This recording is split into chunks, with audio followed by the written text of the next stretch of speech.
करोड़ की लागत से बनने वाले मुख्यमंत्री हेमंत सोरेन के नए सीएम आवास में 2 करोड़ का फव्वारा लगाया जाएगा।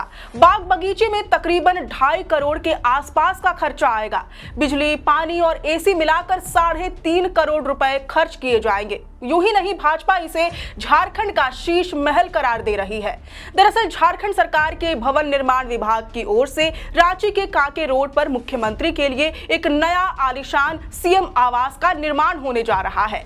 द इंडियन एक्सप्रेस की ताजा रिपोर्ट के अनुसार नए सीएम आवास की अनुमानित लागत 68 करोड़ 91 लाख रुपए है। इसी को लेकर बीजेपी और जेएमएम के बीच राजनीतिक जंग शुरू हो गई है। भाजपा इसे फिजूल खर्ची बता रही है, जबकि सत्तारूढ़ झारखंड मुक्ति मोर्चा इसे एक आवश्यक बुनियादी ढांचा परियोजना बताकर इसका बचाव कर रहा है। बीते कल भी हमने नए मुख्यमंत्री आवास पर एक खास रिपोर्ट आप तक पहुंचाई थी। इसमें हमने वर्तमान सीएम हाउस के इतिहास, इससे जुड़े मिथकों और इस पुराने आवासीय परिसर को जमींदोज कर बनाए जा रहे नए सीएम हाउस में बहाल होने वाली सुख सुविधाओं के बारे में आपको विस्तार से बताया था। मगर आज की इस रिपोर्ट में हम सीएम हेमंत के नए मुख्यमंत्री आवास पर होने वाले एक-एक खर्चे के बारे में आपको डिटेल में बताएंगे कि आखिर भाजपा इसे झारखंड का शीश महल क्यों करार दे रही है, जेएमएम अपने बचाव में क्या कह रहा है और आखिरकार टेंडर के लिए क्या-क्या शर्तें रखी गई हैं। सबसे पहले जोहार, नमस्कार, मैं हूं अंशु और आप देखना शुरू कर चुके हैं the fourth pillar live. Bhajpa का दावा है कि मुख्यमंत्री हेमंत सोरेन का प्रस्तावित आवास देश के सबसे महंगे आवासों में से एक हो सकता है। ये तेलंगाना के आवास के बाद दूसरा सबसे महंगा सीएम आवास होगा। इंडियन एक्सप्रेस की रिपोर्ट के अनुसार भाजपा के प्रदेश अध्यक्ष आदित्य साहू ने आरोप लगाया है कि हेमंत सोरेन एक ऐसा शीश महल बनवा रहे हैं जिसकी लागत 100 करोड़ रुपए से भी अधिक जा सकती है। हालांकि जेएमएम ने अपने बचाव में कहा है कि नए सीएम हाउस के निर्माण की अनुमानित लागत 69 करोड़ रुपए से भी कम है।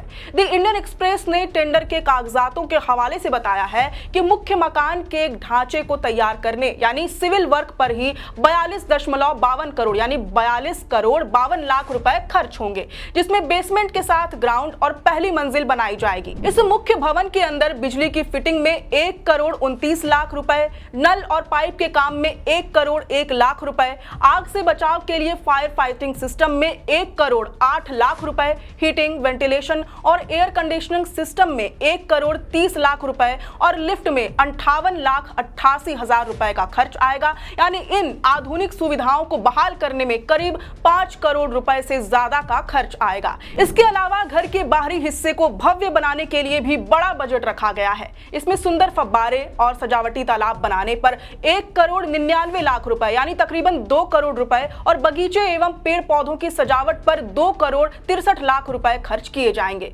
इसके अलावा घर की सुरक्षा के लिए बाउंड्री वॉल, गेट, सीसीटीवी कैमरे, पार्किंग और गंदे पानी की निकासी के लिए सीवेज प्लांट जैसी जरूरी चीजें भी इस योजना का हिस्सा है। अगर हम इन सभी कामों की मूल लागत देखें तो ये 56 करोड़ 81 लाख रुपए होती है, लेकिन इसमें जीएसटी, सरकार को दी जाने वाली फीस और सलाहकारों का पैसा जोड़ने के बाद ये पूरा आंकड़ा बढ़कर लगभग 69 करोड़ रुपए तक पहुंच जाता है। राज्य सरकार ने 25 मार्च को रांची के कांके रोड स्थित मुख्यमंत्री आवास के निर्माण के लिए टेंडर आमंत्रित किया है। इसके लिए एक अत्यंत अल्पकालिक ई निविदा आमंत्रण सूचना जारी की है। द इंडियन एक्सप्रेस की रिपोर्ट के अनुसार सरकार ने बताया कि टेंडर 2 अप्रैल को वेबसाइट पर प्रकाशित किया जाएगा। इसके बाद 8 अप्रैल को पूर्व निविदा बैठक आयोजित की जाएगी।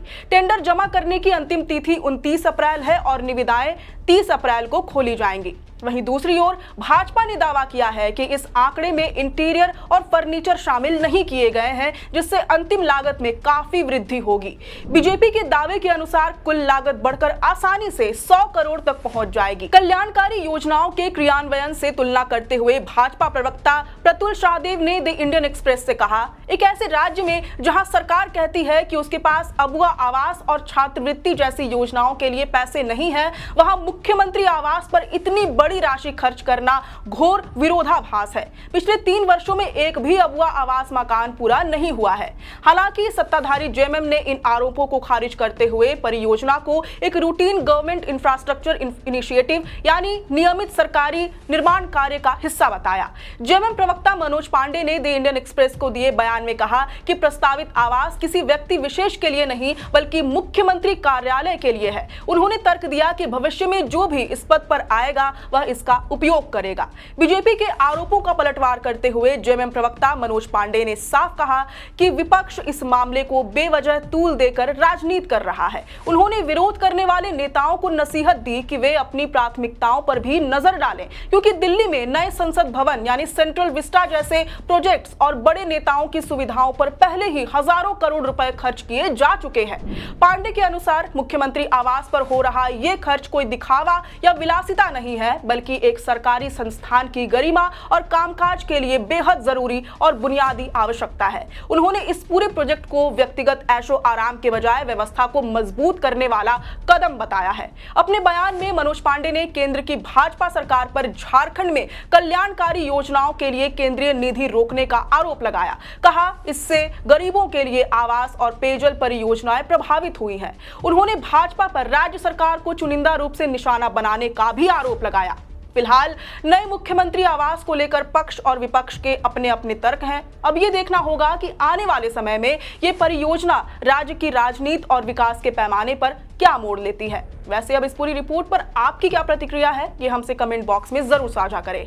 आप देख रहे थे दी फोर्थ पिलर लाइव। मैं हूं अंशु, कैमरे के पीछे है सहयोगी मनीष। शुक्रिया। किसान साथियों, कम लागत में भरपूर उत्पादन के लिए बुआई या रोपाई से पहले इफ्को नैनो डीएपी से बीज और पौध का शोधन जरूर करें। गेहूं, मक्का जैसी फसलों के लिए 1 किलो बीज को 5 ml नैनो डीएपी से उपचारित करें। रोपाई वाली फसलों की पौध को 1 लीटर पानी में 5 ml नैनो डीएपी से जड़ शोधन करें। आलू, गन्ने के लिए 15 लीटर की टंकी में 75 ml नैनो डीएपी मिलाकर बीज शोधन करें। नैनो डीएपी की ताकत से लहलहा उठेंगी फसलें।